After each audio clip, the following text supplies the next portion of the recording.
बिल्कुल हमारा किरदार यकीनन यकीनी है और ख़ास तौर पर अगर हम ख़वातीन की बात करते हैं तो पाकिस्तान के क़याम से लेकर उसकी तरक्की में और हर मैदान में पाकिस्तान की ख़वातीन जिस तरह से अपने मुल्क का नाम पूरी दुनिया में रोशन करती हैं वो यकीनन अपनी मिसाल आप हैं। और दो बड़ी ही ज़बरदस्त ताइक्वांडो चैम्पियन हमारे साथ मौजूद हैं, सुंबुल और तैयबा। आप दोनों का बहुत शुक्रिया। सुंबुल और तैयबा, आप दोनों ने यकीन करें कमाल कर दिया है और जिस तरह से पाकिस्तान का नाम रोशन किया है वो बहुत ही ज़बरदस्त कारनामा आपने अंजाम दिया है। सबसे पहले सुंबुल आप बताइएगा, आगाज़ से लेकर जब आपने अपना ये सफ़र शुरू किया किस तरह का था, कौन कौन सी मुश्किलात यकीनन जब इंसान कामयाबी के सफ़र पर निकलता है तो मुश्किलात भी आती हैं, कैसा सफ़र रहा और आज जब आपने गोल्ड मेडल जीता है तो क्या फील करती हैं? जी, सबसे पहले मेरी तरफ से आपको और पूरे पाकिस्तान को आज़ादी मुबारक। खैर मुबारक। और देखिए, ये जो जर्नी होती है एथलीट की, जो जर्नी होती है ये बिल्कुल भी सिंपल नहीं होती है। इसमें बहुत से चैलेंजेस आते हैं। बिल्कुल। अगर मैं जर्नी की बात करूं तो वो एक बहुत लंबी स्टोरी है, एक बहुत उसमें हैं चीज़ें। तो चूँकि हमारी है डायरेक्ट फ़ाइट करनी होती है, हमारी गेम ही ऐसी है कि हम डायरेक्ट फ़ाइट कर रहे होते हैं, तो उसमें हमारी इंजरीज़ के चांसेस बहुत ज़्यादा हो जाते हैं। तो इसके लिए हमें मेडिकेशन और हमारी डाइट और हमारी ट्रेनिंग को मेंटेन रखना एक बहुत बड़ा चैलेंज होता है हमारे लिए।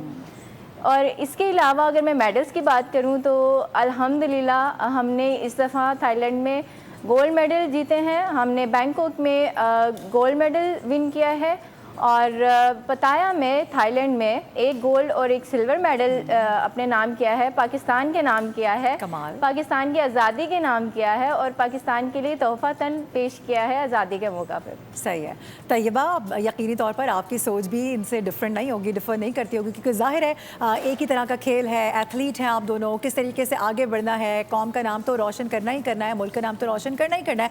लेकिन उससे पहले जो आप लोगों की कठिन मेहनत है और जो ये कठिन सफ़र है, जिस तरह से अभी सुंबुल भी बता रही थी कि इतना आसान नहीं होता। हम तो टीवी स्क्रीन पर आके अनाउंस कर देते हैं कि जी फलाने शख्स ने गोल्ड मेडल अपने नाम कर लिया है, पाकिस्तान का जो परचम है उसको बुलंद कर लिया है, लेकिन जो पीछे सारी मेहनत होती है आप लोगों की तो होती है, आपकी फैमिली का कितना बड़ा किरदार होता है इसमें, ज़रा ये भी शेयर कीजिएगा।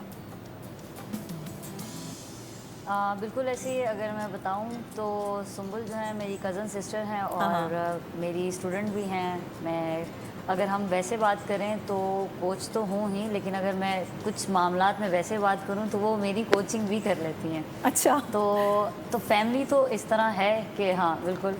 और अगर लास्ट इवेंट की भी बात करें जो थाईलैंड में हुआ है, वहाँ पे मेरे पास कोच नहीं था फ़ाइट के लिए। मैं तो इसकी कोच थी लेकिन मेरे पास फ़ाइट के लिए कोच नहीं था, तो सुंबुल ने ही मेरी फ़ाइट की कोचिंग भी करवाई है।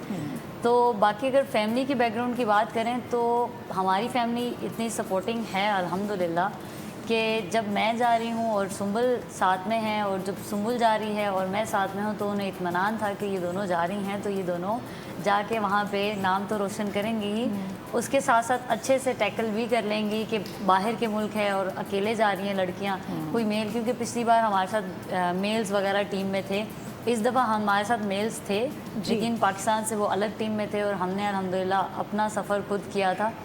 तो कठिन तो बहुत ज़्यादा सफ़र होता है, जैसे सुंबुल ने बताया है उसके अंदर जर्नी जो हर प्लेयर की, मैं कहती हूँ कि हर प्लेयर की जर्नी जो है उसके अंदर कोई ना कोई कठिन ऐसा चैलेंज आता है जहाँ वो कहता है कि बस गिव अप हो जाएगा। हाँ बिल्कुल बिल्कुल तैयबा, आपने बिल्कुल ठीक कहा। सुंबुल आप हमें ये बताइएगा, सुंबुल जब एक खातून किसी सफ़र पर निकलती है, कोई मंजिल उसकी होती है, तो यकीनन ऐसे लोग भी उसको टकराते हैं ज़िंदगी में जो कहते हैं अरे तुम कहाँ ये कर सकती हो, तुम्हारे बस का रोग नहीं है। आपकी ज़िंदगी में ऐसे लोग थे, आपने उन्हें किस तरह से जवाब दिया? और हमें ये भी बताइएगा कि अब आपका अगली मंजिल क्या है, अपने आप को कहाँ देखती हैं आइंदा 5 साल बाद? अच्छा, जब मैं कहती हूँ कि ना कि सिर्फ स्पोर्ट्स में, ना कि सिर्फ ताइक्वांडो में, बल्कि पाकिस्तान में हर फील्ड में फ़ीमेल्स का आगे निकलना एक मेल के लिए कहते हैं ना कि ईगो की बात होती है और हमारे लिए वो चैलेंज की बात होती है।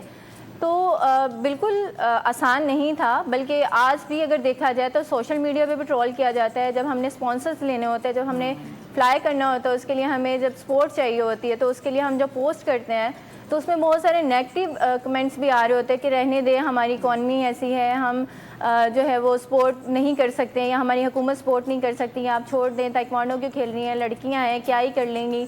तो उसमें जो होता है कि इनकी अगर हम डिस्करेज जितना ये कर रहे होते हैं, अगर हम उसको बॉदर करने लग जाएं तो बस फिर लड़कियां तो कुछ कर ही नहीं सकें।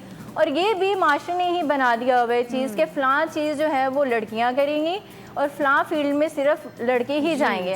हालांकि ये किसी किताब में नहीं लिखा हुआ है, ना किसी ने ये साबित किया है कि ये काम जो है वो सिर्फ लड़कियों का और ये काम सिर्फ लड़कों का है।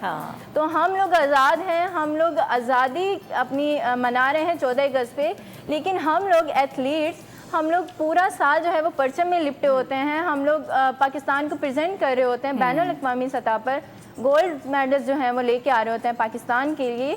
ये हमारे लिए, हमारी कौम के लिए, पूरे पाकिस्तान के लिए बहुत एजाज़ की बात है और बेशक हमारे पेरेंट्स के लिए ये बहुत फ़ख्र की बात है। और बिल्कुल मारूफ, मैं एक चीज़ यहाँ पर ऐड करना चाहूँगी, जिस तरह सुंबुल ने कहा है कि ख़वातीन ये नहीं कर सकती, ख़वातीन वो नहीं कर सकती, ख़वातीन हर लिहाज से हर मैदान में और एक वक्त में हज़ारों काम अंजाम और जहाज तक उड़ा रही हैं ख़वातीन। बस जब वो आसमानों को छू रही हैं तो फिर वो कुछ भी कर सकती है। और एक कॉम्प्लीमेंट मैं यहाँ पे ज़रूर आप दोनों को देना चाहूँगी। मुझे पर्सनली आप दोनों के अटायर्स बड़े ज़बरदस्त लगे, जिस तरह से आप लोगों ने अपने हेड्स कवर किए हुए हैं एक ढके छुपे अंदाज के साथ, क्योंकि ज़ाहिर है आपको पता है हमारा जिस तरह का मुआशरा है 10 तरह की बातें बनती है, लेकिन आप लोगों ने फाइट भी इसी तरह से जीती है। बड़ी सारी पिक्चर्स और वीडियोज़ में देख रही थी। साथ ही रहिएगा,